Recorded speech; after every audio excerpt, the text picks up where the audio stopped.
Break के बाद एक बार फिर से रुक करेंगे यूपी बुलेटिन की ओर, जिसमें बात होगी रायबरेली की, जहां मेरुई गांव में जमीन कब्जे का मामला सामने आया है। साथ ही बात होगी सिद्धार्थनगर की, जहां मदरसा अबी बकर में इंतजामिया कमेटी की बैठक आयोजित हुई। ऐसी तमाम खबरों पर विस्तार से डालेंगे नजर। जनपद इटावा के ऊसाराहार कस्बे में ऊसाराहार विधुना मार्ग पर गुरुवार को तेज रफ्तार ट्रैक्टर और प्राइवेट बस की भिड़ंत हो गई। हादसा इतना भीषण था कि ट्रैक्टर 2 हिस्सों में टूट गया, वहीं बस भी क्षतिग्रस्त हो गई।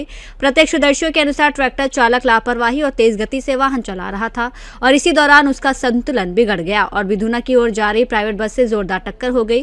दुर्घटना के बाद मौके पर अफरा तफरी मच गई। गनीमत रही कि हादसे में कोई जनहानि नहीं हुई और बड़ा हादसा टल गया। सूचना मिलने पर पुलिस मौके पर पहुंची और स्थिति का जायजा लेते हुए यातायात व्यवस्था सुचारू कराई। पुलिस दुर्घटना के कारणों की जांच कर रही है। इटावा से सीनियर संवाददाता ओमकार कठेरिया की रिपोर्ट। शमशाबाद थाना क्षेत्र के ग्राम खुरना बैद में बुधवार सुबह एक युवक ने विवाद के दौरान अपनी 55 वर्षीय मां नन्ही देवी की पीट कर हत्या कर दी।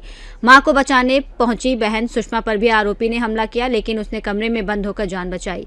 ग्रामीणों ने मौके पर पहुंचकर आरोपी पंकज को पकड़ लिया और पुलिस को सूचना दी। घटना की जानकारी मिलते ही एएसपी गिरीश कुमार, सीओ कायमगंज सहित पुलिस टीम मौके पर पहुंची। फॉरेंसिक टीम ने साक्ष्य जुटाया और शव को पोस्टमार्टम के लिए भेज दिया गया। पुलिस आरोपी को हिरासत में लेकर पूछताछ कर रही है। प्रारंभिक जांच में मानसिक स्वास्थ्य संबंधी परेशानी की बात सामने आई है। नाम है आपका? मदारी गंगवार। अच्छा, क्या है आप? प्रधान प्रतिनिधि। कहाँ के? खुरना बैद। अच्छा, क्या मामला हुआ आपके गांव में? मामला क्या है जी, लड़का जो था पंकज, इसकी माता जी ये थी और जो 2-3 दिन से डिस्टर्ब था, तो आज सुबह उसने इनको दाब लिया और किसी चीज़ से इनके सर पे वार किया है। फिर क्या हुआ आगे? तो जब हम लोगों ने जाना, देखा, गांव के सभी लोग आ गए थे, तो वो गेट तोड़ के जब देखा तो मृत अवस्था में थी। फिर क्या हुआ आगे? फिर क्या, पुलिस को सूचना दी गई, 112 पहले दी गई, फिर एसओ साहब को दी गई, सभी लोग तत्काल आ गए। शमशाबाद थाना क्षेत्र के खुरना बैद में एक महिला की मौत हुई, क्या मामला पूरा है? देखिए, आज दिनांक 29 जुलाई को सुबह करीब 8:30 बजे PRV 112 तथा थाना शमशाबाद पर सूचना मिली कि ग्राम खुरना बैद में एक महिला के साथ उसके बेटे के द्वारा मारपीट की जा रही है। इस सूचना पर तत्काल PRV 112 तथा थाना पुलिस मौके पर पहुंची, तो पाया कि किसी बात को लेके माँ और बेटे में विवाद हुआ, झगड़ा हुआ है तथा जिससे महिला के शरीर पर चोटें आई हैं और उसकी मृत्यु हो गई है। फील्ड यूनिट को तत्काल मौके पर बुलाया गया तथा फील्ड यूनिट के द्वारा साक्ष्य संकलन की कार्रवाई की गई। शव को पोस्टमार्टम हेतु भेज दिया गया है। झगड़े में महिला, उसकी पुत्री तथा जो आरोपी पुत्र है वो भी घायल है। पुत्री को भी मेडिकल के लिए भेज दिया गया है। जो आरोपी बेटा है उसको भी ग्रामीणों की सहायता से चिकित्सा सहायता के लिए मेडिकल के लिए भेजा गया है और सभी पहलुओं पर जांच की जा रही है। तथ्य ये भी आया है संज्ञान में कि जो आरोपी पुत्र है उसका लगभग 4-5 साल पहले मानसिक स्वास्थ्य का इलाज चल रहा था। इस तथ्य की भी जांच की जा रही है। जो आरोपी पुत्र हॉस्पिटल में भेजा गया है उसे पुलिस की पूछताछ की जा रही है। सभी पहलुओं पर जांच कर अग्रिम विधिक कार्रवाई अमल में लाई जाएगी। फर्रुखाबाद से सीनियर संवाददाता आदेश कुमार शर्मा की रिपोर्ट। जौनपुर के चंदवक थाना क्षेत्र में वाराणसी आजमगढ़ मार्ग पर लेवरुआ गांव के पास तेज रफ्तार ट्रक ने सरसों के तेल से लदी मैजिक वाहन में टक्कर मार दी। हादसे में मैजिक वाहन क्षतिग्रस्त हो गई, जबकि चालक सुनील यादव के पैर में चोट आई। पुलिस ने घायल चालक को उपचार के लिए वाराणसी के पंडित दीनदयाल उपाध्याय अस्पताल भेजा। हादसे के बाद ट्रक चालक वाहन छोड़कर फरार हो गया। पुलिस ने तेल के डिब्बों को दूसरे वाहन में सुरक्षित लोड कराकर मामले की जाँच शुरू कर दी है। जौनपुर से सीनियर संवाददाता विनीत कुमार की रिपोर्ट। महोबा में सरकारी खाद बीज वितरण में गड़बड़ी का आरोप लगाते हुए विकलांग कल्याण समिति और भारतीय किसान संघ ने जिलाधिकारी को ज्ञापन सौंपकर कार्रवाई की मांग की। संगठन ने कृषि विभाग पर FPO को दरकिनार कर खुद बीज वितरण करने, मूंगफली बीज के नाम पर प्रति क्विंटल 2000 से 250 रुपए की अवैध वसूली, बायोमेट्रिक के बाद कम बीज देने और मूंगफली की जगह उड़द मूंग देने जैसे गंभीर आरोप लगाए। किसानों ने कहा कि बुआई का समय निकलने के बाद बीज वितरित किए गए, जिससे किसानों को नुकसान हुआ। ज्ञापन देने वालों में प्रदेश अध्यक्ष मुकेश कुमार भारती, प्रदेश कार्यकारिणी सचिव यशपाल, जिला अध्यक्ष बच्चालाल, जिला कार्यकारिणी अध्यक्ष कालका प्रसाद साक्षी सहित अन्य पदाधिकारी मौजूद रहे। संगठन ने 7 दिनों में निष्पक्ष जाँच और कार्रवाई नहीं होने पर कलेक्ट्रेट में भूख हड़ताल की चेतावनी दी है। मूंगफली पोली अच्छे से बढ़िया बोलिए। इधर देखना होगा।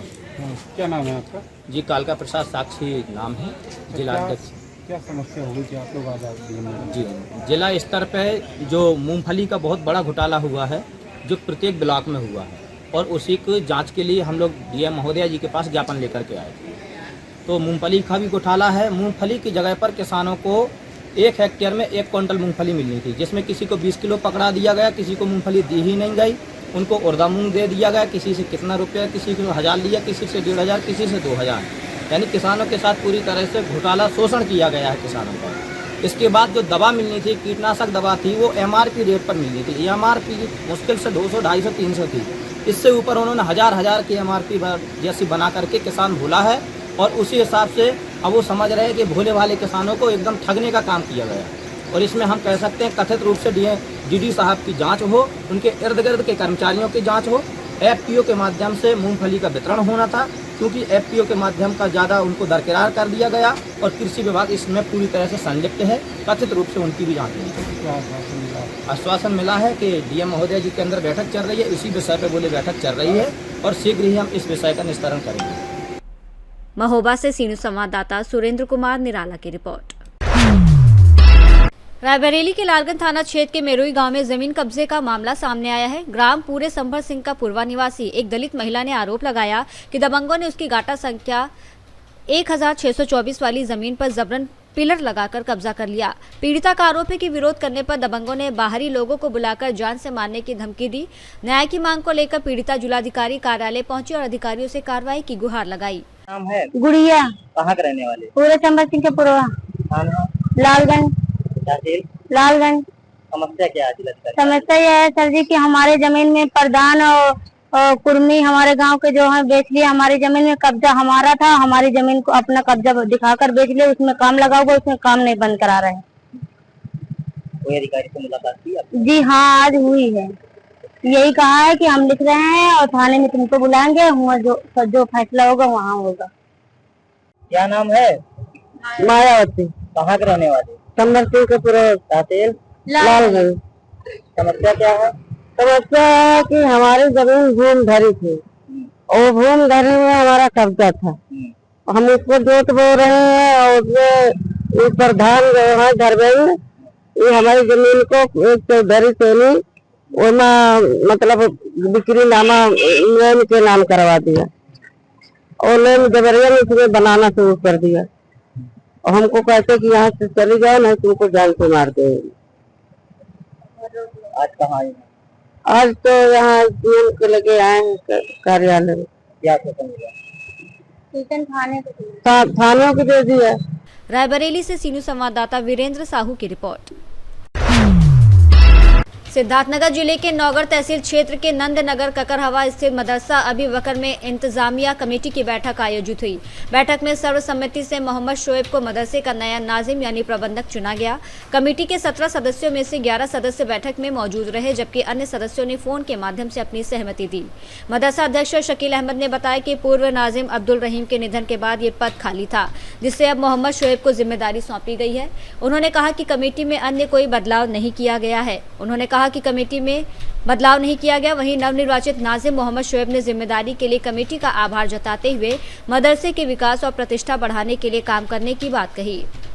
हाँ भैया, क्या नाम है? आप मदरसा अबी बकर में किस पद पर हैं? मेरा नाम मोहम्मद शोएब है। मैं मदरसे में पहले से कमेटी में हूँ। अच्छा, आज आप लोगों के कमेटी की बैठक थी, सारे मेंबरान मौजूद थे। किस तरह की बैठक थी और क्या कुछ चर्चा हुई? हाँ, जो सीट खाली हो गई थी, जो पहले प्रबंधक थे मौलाना अब्दुल रहीम साहब, उनका 2.5 साल पहले इंतकाल हो गया था, तो उनकी सीट खाली थी। तो हमारे सारे मेंबरान और सदर साहब सब मिल करके नए निज़ामत का चुनाव किए हैं, और इसमें मेरा नाम उन्होंने सब लोग मिल करके सारे सहमत होकर के मेरा नाम डाले हैं। मैं इस पर खुश हूँ और अल्हम्दुलिल्लाह जो भी कार्य होगा अच्छे तरीके से कार्य किया जाएगा। मदरसे को तरक्की चाहिए और एक ईमानदार लोगों की ज़रूरत है।